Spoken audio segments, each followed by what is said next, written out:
الرجيم بسم الله الرحمن الرحيم يا أيها الناس اتقوا ربكم الذي خلقكم من نفس واحدة وخلق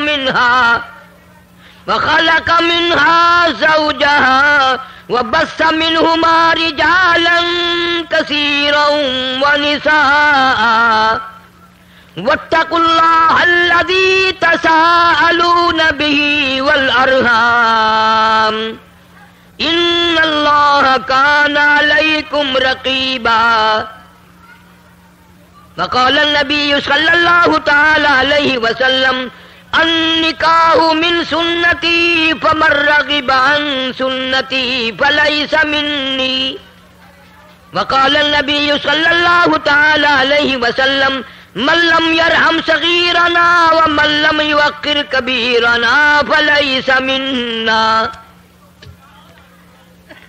وقال النبی صلی اللہ تعالی علیہ وسلم من احیا سنتی عند فساد امتی فلہ اجر 100 شہید صدق اللہ مولانا العلی العظیم وصدق رسولہ النبی الکریم ونحن على ذلك لمن الشاہدین والشاکرین والحمد للہ رب العالمین. سارے حضرات اخلاص سے، محبت سے، عقیدت سے، اس نیت سے کہ کل قیامت کے خطرناک دن میں نہ دولت کام آئے گی نہ اولاد کام آئے گی، بلکہ میری تیری بخشش کے لیے، نجات کے لیے، مغفرت کے لیے حضرت محمد کریم صلی اللہ علیہ وسلم کی شفاعت کام آئے گی. جتنی جس کو زیادہ محبت ہے سرکار مدینہ صلی اللہ علیہ وسلم سے، اتنا ہی بلند آواز سے درود پاک اللہم صلی علی محمد وعلی آل محمد کما صلیت علی ابراہیم وعلی آل ابراہیم انک حمید مجید.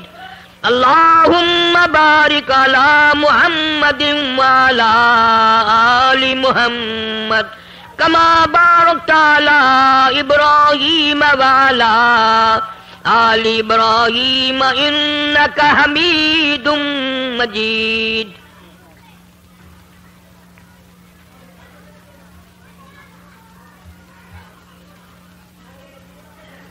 محمد کی غلامی ہے سند آزاد ہونے کی، خدا کے دامن توحید میں آباد ہونے کی. محمد کی محبت دین حق کی شرط اول ہے، اسی میں ہو اگر خامی تو سب کچھ نامکمل ہے. محترم بزرگوں، عزیز دوستو، شادی کی تقریب سعید ہے. اللہ پاک جل شانہ محض اپنے فضل و کرم سے اس شادی خانہ آبادی کو مسرتوں کا، خوشیوں کا ذریعہ بنائے، محبتوں اور خوشیوں کے پھول ہمیشہ برستے رہیں. حضرت محمد کریم صلی اللہ علیہ وسلم کے سنت اور طریقے کے مطابق سب مسلمانوں کو شادی کرنے کی توفیق عطا فرمائے. مسلمانوں میں ان موقعوں پہ رسم رواج بن کے رہ گیا. حالانکہ پاک پیغمبر صلی اللہ علیہ وسلم نے 4 بیٹیوں کی شادی فرمائی اور کئی شادیاں حضور صلی اللہ علیہ وسلم کی اپنی ہوئی. صحابہ کرام رضوان اللہ تعالی علیہم اجمعین کے بے شمار آپ نے نکاح پڑھائے، صحابہ کرام کی بچیوں کے نکاح پڑھائے. لیکن ہم یہ معلوم کرنے کی کوشش نہیں کرتے کہ اس سردار دو جہاں حضرت محمد الرسول اللہ صلی اللہ علیہ وسلم نے اس معاملے میں شادی کے موقع پر کیا طریقہ اختیار فرمایا.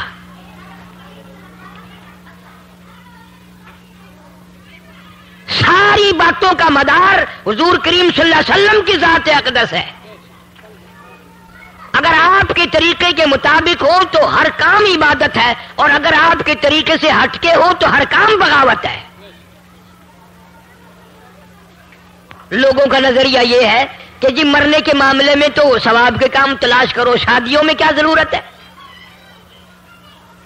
شادی جس طرح سے چاہو کرو. نہیں، اللہ کے بندے جب سے انسان پیدا ہوا قبر میں جانے تک اگر وہ محمد کریم صلی اللہ علیہ وسلم کا غلام ہے تو کامیاب ہے، اگر غلامی نہیں تو کچھ بھی نہیں.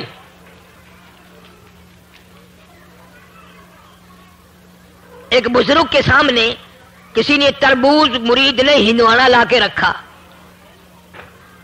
تو علماء بھی موجود تھے. اس اللہ والے نے پوچھا بھی یہ ہندوانا توڑ کے کھانا سنت ہے یا کاٹ کے کھانا سنت ہے؟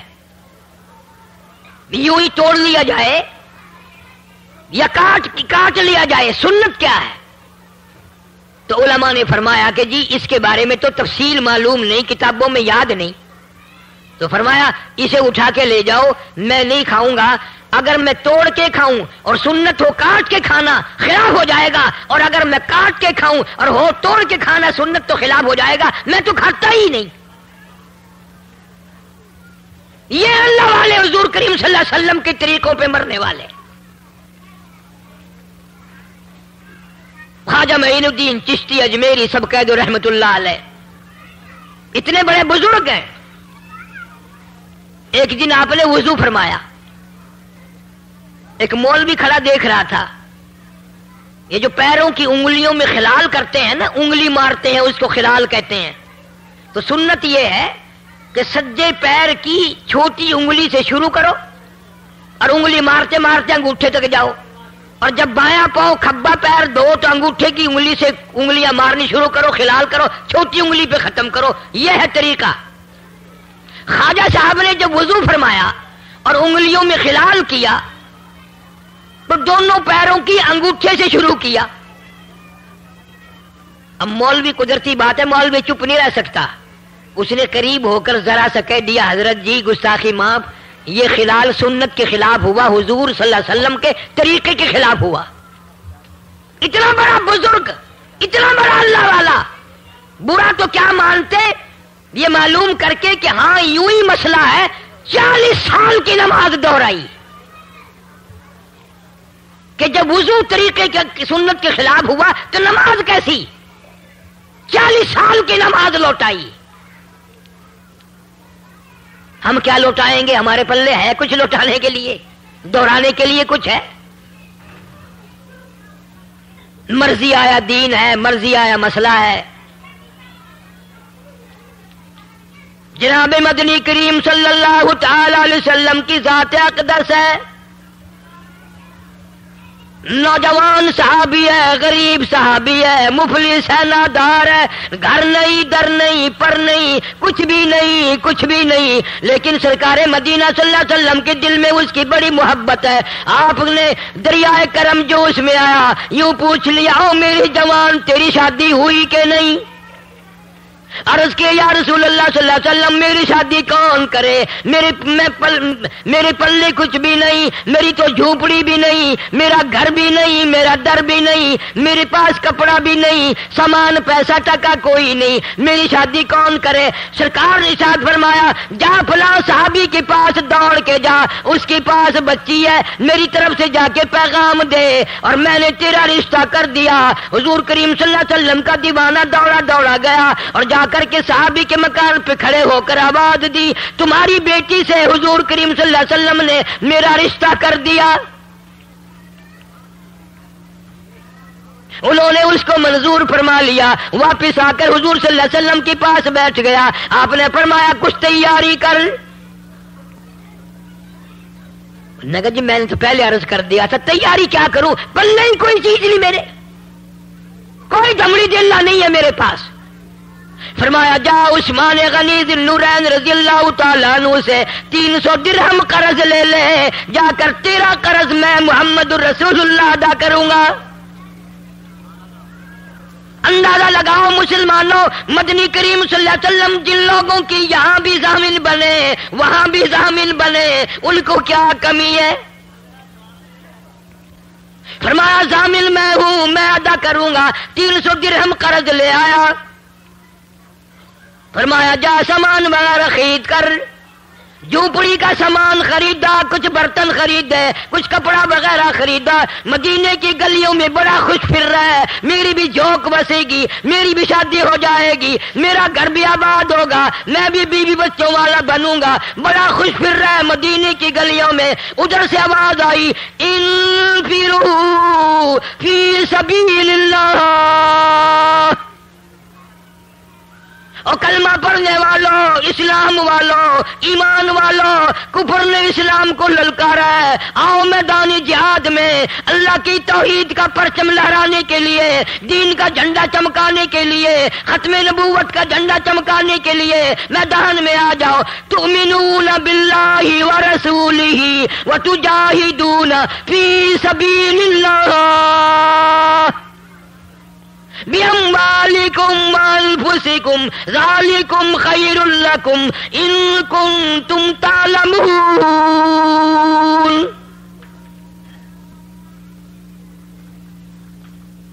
کفر نے اسلام کو للکارا ہے، کفر چڑھ کے آیا اسلام کے مقابلے میں، اسلام کو مٹانے کے لیے، دین کو ختم کرنے کے لیے، اسلام کی عظمت کو ختم کرنے کے لیے کفر بہت بڑی طاقت لے کے آیا۔ آج مرد بھی سوچے، عورتیں بھی سوچے اب کیا کرنا چاہیے۔ حضور نے رشتہ مانگا، حضور نے منگنی کرائی، حضور صلی اللہ علیہ وسلم نے قرضہ دلوایا، آپ ضامن بنے۔ اس کو چاہیے تھا نا بھی یہ تو سارا کام میرا حضور صلی اللہ علیہ وسلم نے کیا ہے، میں شادی والا کام تو پہلے کروں، جہاد تو اب بھی ہے، پھر بھی ہوتے رہیں گے ساری عمر، شادی کا موقع ہر روز نہیں بنا کرتا۔ اور کم سے کم حضور کریم صلی اللہ علیہ وسلم کو جا کے پوچھتا کہ جی آپ مجھے اب کیا حکم دیتے ہیں، جہاد میں جاؤں یا شادی کروں؟ تھوڑے وچوں کوئی ہوئے ہاں یا میں کاری حنیف ایسے موقع تو ہوا نا حضور دے سامنے کھڑ کے آکھوں دے گنو تھوڑے ہی آکھے منیا میں تو رشتہ کرنے کو چار نہ ہم تساں ہی کیتا ہے، تساں ہی کوشش کیتی، ہن جے میں مرضی آوے آکھو جاسا تیار ہے۔ جوان نے حضور کریم صلی اللہ علیہ وسلم سے پوچھا بھی نہیں، مدینے کے بازار میں گیا، برتن والوں کے برتن واپس کر دیے، جن سے کپڑا لیا کپڑا واپس کر دیا، جن سے جھونپڑی کا انتظام خریدا وہ واپس کر دیا۔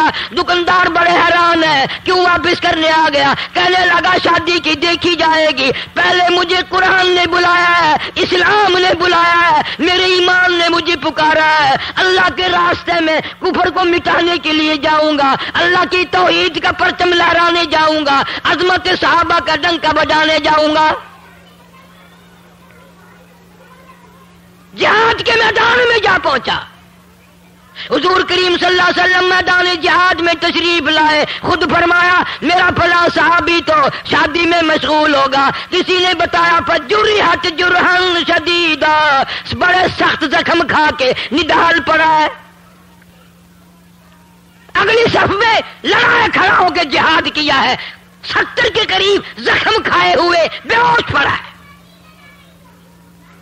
دریائے کرم جوش میں آیا، فرمایا مدنی کریم صلی اللہ علیہ وسلم لے آؤ، زخمی میرے دیوانے کو اٹھا کے لے آؤ، میرے پروانے کو لے آؤ، میرے مستانے کو لے آؤ۔ صحابہ کرام اٹھا کے لے آئے، گود میں سر مبارک رکھ لیا۔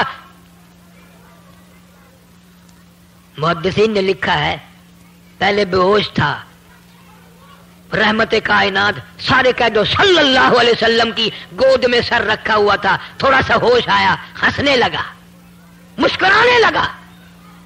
آپ نے فرمایا کیوں، کیا بات ہے، کس لیے ہنسا، کیا حال ہے تیرا؟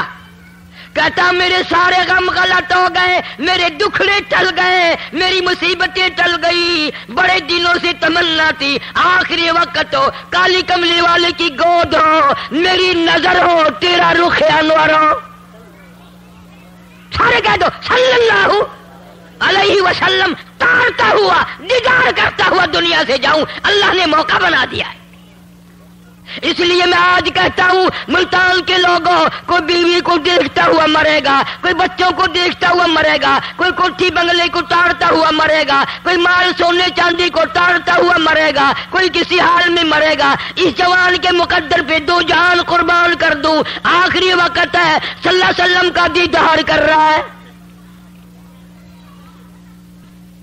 کہتا میری تو پرانی آرزو تھی، بہت دنوں سے حسرت تھی، میں یہ چاہتا تھا اللہ کے دربار میں پیش ہوں گا، اللہ پاک پوچھے گا دنیا سے کیا لایا، عرض کروں گا تیرے محبوب کا دیدار لایا ہوں صلی اللہ علیہ وسلم۔ کبھی ہمارے دل میں بھی ایسی تمنا پیدا ہوئی؟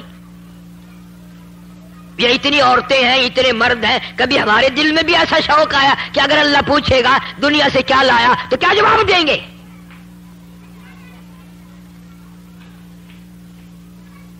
ام حکیم رضی اللہ تعالی عنہ ایک صحابیہ ہے، حضرت اکرمہ رضی اللہ تعالی عنہ کی بیوہ ہے یہ، یعنی ابو جہل کی نوح ہے، مسلمان ہے۔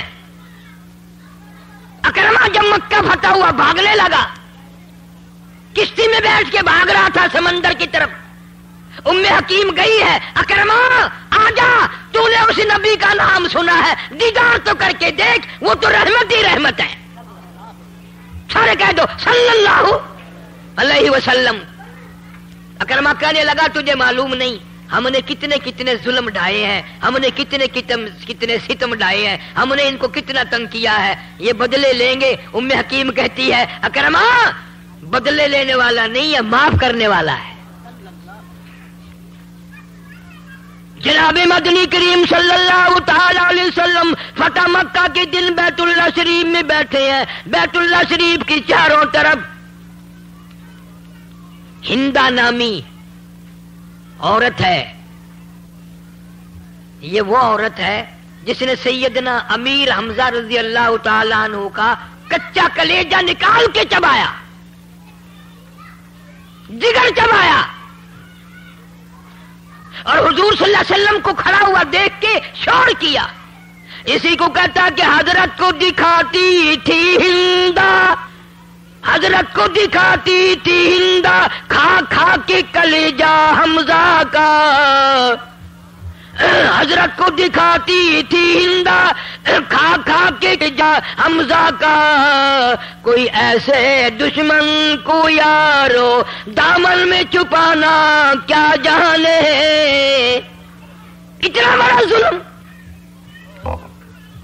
فتح مکہ کے دن کسی صحابی نے اطلاع دی کہ یا رسول اللہ صلی اللہ علیہ وسلم ہندا چاروں طرف کانپتی، ڈرتی، گھبرائی ہوئی پھر رہی ہے کہ میں نے تو اتنا بڑا ظلم کر رکھا ہے، میرے لیے کہاں جگہ، میرے لیے کہاں ٹھکانہ مل سکتا ہے۔ رحمت کائنات صلی اللہ علیہ وسلم نے فرمایا جاؤ ہندا سے جا کر کہہ دو جو میرا دامن پکڑے گا میں چھڑانے کے لیے تیار نہیں، آؤ جو اسلام میں شامل ہو جائے گا میں نے سب کو معاف کر دیا۔ پھر حضرت اکرمہ بھی شہید ہو گئے رضی اللہ تعالیٰ عنہ، ام حکیم بیوہ ہو گئی، ایک جنگ ہو رہا ہے کہ لڑائی ہے، جہاد ہے، ام حکیم بھی اس میں شریک ہے، اور خالد بن سعید رضی اللہ تعالیٰ عنہ ایک صحابی ہے، وہ اس کو کہنے لگا میدان جہاد میں لڑائی کے موقع پر کہ ام حکیم میرے ساتھ نکاح کر لے، شادی کر لے۔ کہنے لگی نکاح سے مجھے انکار نہیں، پر موقع تو دیکھ لے، لہو بہ رہا ہے، لڑائی ہے، جنگ ہے، یہ شادی کا موقع دیکھ لے، میں انکار نہیں کرتی۔ خالد بن سعید صحابی نے کہا کہ میں اس لیے زور لگا رہا ہوں آج شادی کرنے کے لیے، میرا کل اسی میدان میں اسی جگہ پہ شہادت کا پروگرام ہے، کل میں نے شہید ہو جانا ہے۔ اس لیے چاہتا تھا کہ آج ہی نکاح ہو جاتا. کیوں بھائی؟ اب تو کہہ دیتی نا ام حکیم کہ اگر کل شہید ہونے کا پروگرام ہے تو مجھے خامخواہ بیوہ بنانا ہے. کوئی شوق چڑھا ہوا مجھے رندل بنانے کا. اگر میں شہید ہو گیا، میں پہلے بیوہ بن گئی، کل کو تو بیوہ بن کر جائے گا، میں تو روز بیوہ ہی بنتی رہوں گی. ہائے ہائے. ام حکیم کہتی ہے خالد اگر یہ پروگرام تیرا سچا ہے، پکا ہے، میں ابھی تیار ہوں. تیرا کل شہید ہونے کا اگر پکا پروگرام ہے، میں ابھی تیار ہوں. وہ کسی نے کہہ دیا کہ ام حکیم کیا بات ہے، روز روز بیوہ بننے کا شوق چڑھ رہا ہے؟ انہوں نے کہا ہاں. کہ وہ کیوں؟ کہ وہ اس لیے کہ قیامت میں سب عورتوں کو آواز لگیں گی. اللہ پاک جب مجھے بلائیں گے تو یوں کہہ کے آواز آئے گی 2 شہیدوں کی بیوہ کو بلاؤ، 2 شہیدوں کی بیوہ کو بلاؤ. میں آؤں گی اللہ کی حضور میں حاضر ہوں گی، مجھے 2 شہیدوں کی بیوہ کہہ کر کے بلایا جائے گا. پھر نکاح ہوا، رات گزری، صبح اٹھے. اکرما کو بھی یہ ام حکیم کہنے لگی کہ آپ کا پروگرام دائیں طرف حملہ کرنے کا ہے یا بائیں طرف؟ تو خالد بن سعید نے کہا کیوں، تیرا کیا مطلب، تو عورت ذات ہے. کہنے لگی نہیں نہیں، میرا پروگرام یہ ہے کہ اگر دائیں طرف آپ کریں گے تو بائیں طرف میں حملہ کروں گی، تاکہ ہمارے پورے گھرانے کا اس میدان جہاد میں حصہ پڑ جائے. ایک طرف آپ حملہ کریں، ایک طرف میں حملہ کروں گی. اور محدثین نے لکھا میاں بیوی نے یکدم حملہ کیا کفر پہ. کیا ان حضرات کی ذہنیت تھی، کیا ان حضرات کا شوق تھا، کیا ان حضرات کے دلوں میں حسرتیں تھی. سلمان فارسی سارے قید رضی اللہ تعالیٰ عنہ صحابی ہے. تم نبی کو نہیں جانتے تو صحابی کو کیا جانو گے؟ نبی صحابی اسے کہتے ہیں جس نے کلمہ پڑھنے کے بعد حضور کریم صلی اللہ علیہ وسلم کا دیدار کیا ہو، زیارت کی ہو صلی اللہ علیہ وسلم. ہمارا عقیدہ ہے، ہمارا ایمان ہے. ساری دنیا کے کتب، ساری دنیا کے غوث، ساری دنیا کے ابدال، سارے دنیا کے ولی، ساری دنیا کے مفتی، ساری دنیا کے قاری، ساری دنیا کے عالم ایک پلے میں رکھو اور وہ صحابی جس نے حضور کریم صلی اللہ علیہ وسلم کی زیارت کی ہو، خدا کی قسم 1,00,000 نہیں کروڑ ولی بھی اس صحابی کے شان کا مقابلہ نہیں کر سکتے. اس لیے جو حضور کا دیدار کیا ہے، یہ دولت کس کو ملے؟